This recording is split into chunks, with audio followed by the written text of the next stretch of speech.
ZDTech. 3 minutes pour tout comprendre. Bonjour à tous et bienvenue dans le ZDTech, le podcast quotidien de la rédaction de ZDNet. Je m'appelle Marine Lousse et aujourd'hui, je vous raconte l'histoire de cet impossible accord entre l'Union européenne et les États-Unis pour protéger les données des Français et des Européens. Fin mars, Joe Biden et la présidente de la Commission européenne, Ursula von der Leyen, annonçaient un nouvel accord sur le transfert de données personnelles entre l'Union européenne et les États-Unis. Un nouvel accord ? Plutôt un nouvel accord. Car en réalité, les deux continents se déchirent sur cette épineuse question depuis 25 ans. Une histoire semée d'embûches, de négociations avortées et d'accords dénoncés. Je vous explique pourquoi en détail. La vieille pomme de discorde entre les deux puissances repose sur deux conceptions très différentes de la nature et du statut des données personnelles. Car aux États-Unis, la loi du Cloud Act autorise Washington à fouiller dans les données personnelles de n'importe qui, quelle que soit sa nationalité, si la sécurité nationale est menacée.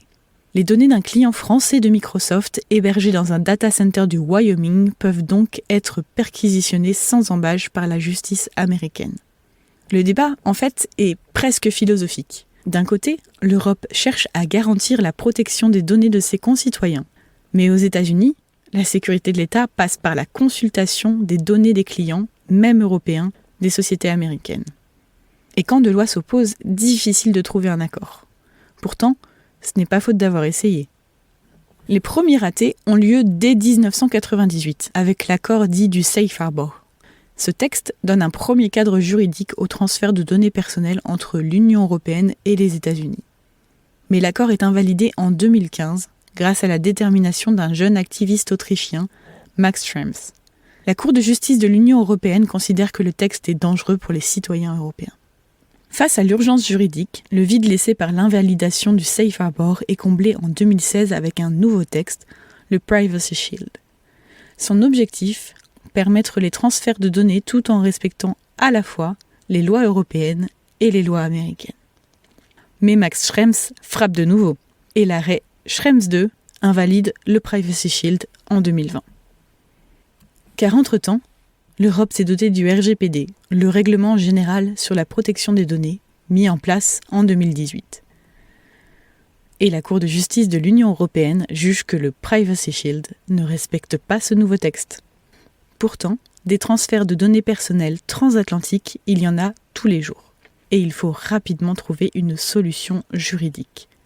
En attendant un nouvel accord, la Commission européenne réactive un système dit de clause contractuelle type très bancal aux yeux du RGPD.